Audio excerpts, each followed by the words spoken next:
Well, good morning. It's a beautiful Sunday morning here on my favorite bike path. You can see up there at the top of that tree, beautiful, beautiful red-winged blackbird calling out. Got a jet flying overhead. Hopefully it's not too loud on the camera here. Yeah, hi, Les Miller here, just out for a bike ride. Where's my bike? There's my bike. Okay, it's a Sunday morning, as I said, on my favorite bike path here in town.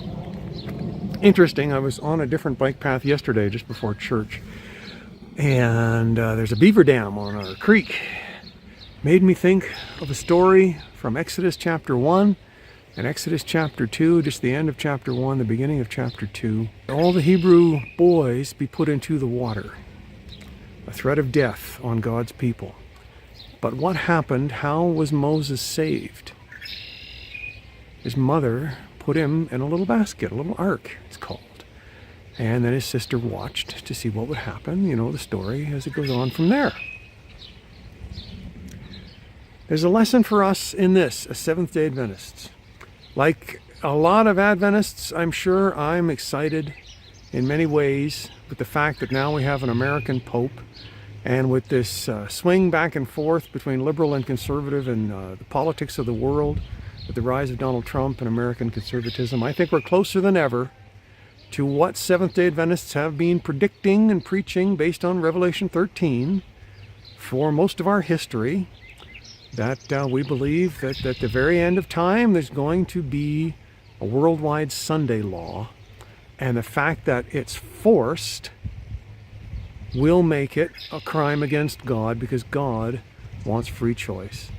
And as we do all our seminars everywhere in the world telling people these things, we're always bending over backwards to say that there are millions of sincere Sunday keepers right now who love God. But each and every time this message goes out, each and every time with it, we can show the Bible verses on the true Sabbath, we preach the true Sabbath, and this causes a reaction, a division, and people go one way or the other. And the movement for Sunday is building with force behind it. The movement for the Sabbath is building with free choice behind it.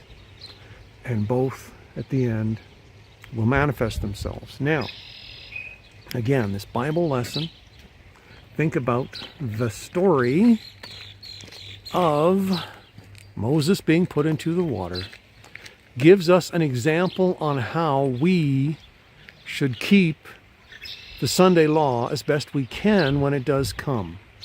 And in the great controversy, off the top of my head, I was looking at it yesterday, I think it's page 607, the law will be invoked against commandment keepers. In other words, it's going to exist for some other reason first, and then later on it will be turned against us. So during that initial time, we have to be willing to cooperate in as many ways as we conscientiously can. And that's what Moses' mother did by putting Moses in the little basket into the water. She was creatively obeying Pharaoh's commandment. And that's what we have to do. Just like Jesus said, be as wise as serpents and harmless as doves. Take advantage of the opportunity when people can't work to give them the truth. All right, that's it for me. Have a good day.